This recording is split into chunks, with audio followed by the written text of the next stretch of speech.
नमस्कार.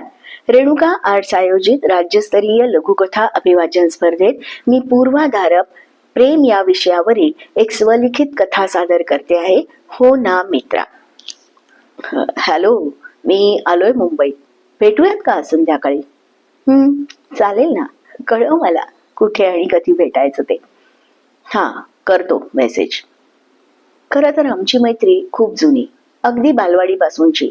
इयत्ता वाढत गेल्या, शाळा संपली, मार्ग बदलले, भेटी दुरावल्या, पण आठवणी साठवणीत होत्या. मध्ये काही काळ गेला आणि त्यानंतर आम्ही भेटलो ते डायरेक्ट ग्रॅज्युएशन करतानाच. तो माझ्या हॉस्टेलवर मला भेटायला यायचा. मग आम्ही फिरायला जायचो, कधी कॉफी पण घ्यायचो. थोडेसेच पैसे असायचे, मग अशा वेळी 1/2 कॉफी घ्यायची. रिक्षाला पैसे घालवायला नको म्हणून चालत फिरायचो. ग्रॅज्युएशन झालं, त्याला नोकरी लागली. तो आता लांब गेला होता, पण आमची मैत्री पत्रव्यवहारातून चालूच राहिली. सुट्टीनिमित्त तो यायचा तेव्हा आवर्जून मला भेटायचा. त्याच्या त्या भेटीनं मीही सुखावून जात असे. तो घरी यायचा मला न्यायला. मग आम्ही पूर्ण संध्याकाळ फिरायचो, एकमेकांच्या सहवासात रमायचो, खूप गप्पा मारायचो. त्याच्या नवीन नोकरीचे अनुभव ऐकताना खूप छान वाटायचं. आता त्याच्या बोलण्यात इंग्रजी शब्दांचा वापर वाढला होता. पत्रातही तो बरीच इंग्रजी वाक्य लिहायचा. नोकरीमुळे आम्ही आता कॉफीवरून हॉटेलिंगला जाऊ लागलो होतो. त्याच ठराविक हॉटेलमध्ये, त्याच ठराविक जागी. कुठे लांब गेलो तर रिक्षाने जायचो. बरेचदा रिक्षात त्यानं माझ्या खांद्यावर हात ठेवलेला, टाकलेला असायचा. मनातून मलाही हवा हवासा वाटणारा. निरोप घ्यायचो, पण पुन्हा कधी भेटणार हे ठरवून. आमच्यामध्ये काही होतं की नव्हतं ते मला कळलं नाही, पण एकमेकांविषयी ओढ होती जी मला आजही जाणवते. मी कबूल करते आणि तो मात्र हिचकिचतो. हो ना मित्रा. मध्ये केवढा मोठा काळ निघून गेला. आम्ही 27 वर्षांनी पुन्हा भेटलो. मी बऱ्यापैकी जशी पूर्वी होते तशीच आहे. तो मात्र कुठल्या कुठे पोचला. हुशार तर तो होताच, पण नशीब, यश, हुशारी हे सगळंच त्याला मिळालं आणि त्यानं स्वकर्तृत्वानं त्याला सोन्याची झळाळी दिली. पण कुठेतरी मनात वाटतं तो बदललाय. माझ्यासाठी तो तोच आहे, पण तो बदलला हे नक्की. त्याचा पुरुषी इगो आड तर येत नाहीये ना.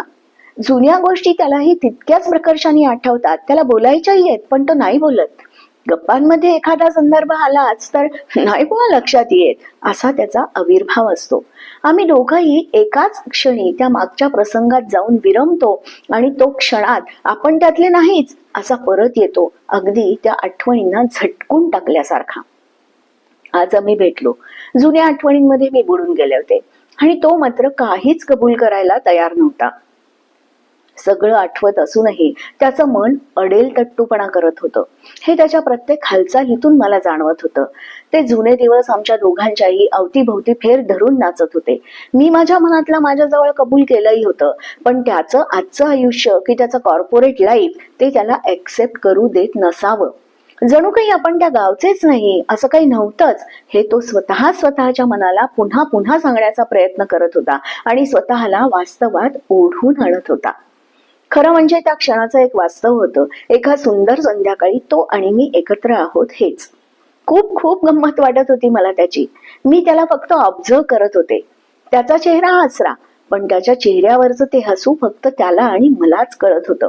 एका क्षणी मी म्हणून गेले, काय मस्त वाटतंय ना रे. तर लगेच म्हणाला, मग कुणाला काय घाबरायचंय, आपली मैत्री आहे ही. क्षणभर मी अवाक झाले.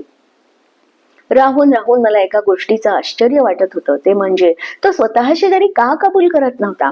50 पार केलेले आम्ही दोघं संसारात रमलेले, खुश, आनंदी, पण आयुष्यात काही जाणीवा, आठवणी या न पुसता येण्यासारख्या असतात. ते आनंद, ते चिरक्षण, ते हे कुपीतच जपून ठेवायचे असतात. योगायोगानं जेव्हा कधी एकमेकांसमोर आलोच तर ते नाकारायचे किंवा नाकबूल का करायचे. इनफॅक्ट कबूल करण्याचं धारिष्ट्य तुमच्यात का नाही, हा पण मनाच्या मोठेपणाचाच एक भाग असतो ना. उमलत्या कळीला हळूवार फुंकर घालताना अनुभवलेली ती शिरशिरी एका झटक्यात मागे जाऊन पुन्हा अनुभवावी केवळ कल्पनेत, याचीही त्याला भीती वाटत होती. खरंच कळत नव्हतं मला. त्यानं माझा एक छान फोटो काढला, मग मीही त्याचा काढला. दोघांनी मिळून सेल्फी पण काढले. आमचे फोटो त्याने किंवा मी कधीच कुणाबरोबर शेअर केले नाहीत. ते फक्त त्याच्या आणि माझ्यातच राहिले. यात कुठेही कसलाही अभिनिवेश नव्हता. तुझ्या आणि माझ्या त्या आठवणी आपल्या दोघांच्या आहेत, दोघांमध्ये आजही आहेत. आणि त्या तशाच राहतील हे न बोलता एकमेकांना नजरेने सांगणं, निदान स्वतःच्या मनाशी तरी कबूल करणं हे खूप महत्वाचं होतं. तो स्वतःला इतका का रोखत होता, आवर घालत होता, कबूल का करत नव्हता हे त्यालाच माहिती. माझ्या मनातला सच्चेपणा मी लपवू शकत नव्हते. आज तो एवढा मोठा होऊनही त्याच्या उमलत्या वयातली उमलती आठवण तो स्वतःशीही ताजी करू शकत नाही, अनुभवू शकत नाही, हे त्याच्या मनावरचं दडपण मला खूप विचित्र वाटलं. त्या फोटोत सगळ्या आठवणींना बंदिस्त करून आम्ही एकमेकांचा निरोप घेतला. दोघांनाही एक क्षण जवळ येऊन फोटो काढण्याचा मोह आवरत नव्हता. अखेर निघताना जिन्याच्या कोपऱ्यात एक सुंदर दिवा ठेवलेला होता. तिथं त्यानं आमच्या दोघांचा एक सुंदर फोटो काढला, जो फक्त त्याच्या आणि माझ्याच जवळ आहे. पण त्या क्षणी त्याच्या डोळ्यात उमटलेल्या भावना या शब्दातीत होत्या, हे नक्की. फक्त एकदाच कबूल करशील, निदान स्वतः जवळ तरी? सांग ना मित्रा, फक्त एकदाच रे. तुला शपथ आहे त्या आपल्या फोटोची, त्या आपल्या व्यक्त अव्यक्त भावनांची. धन्यवाद.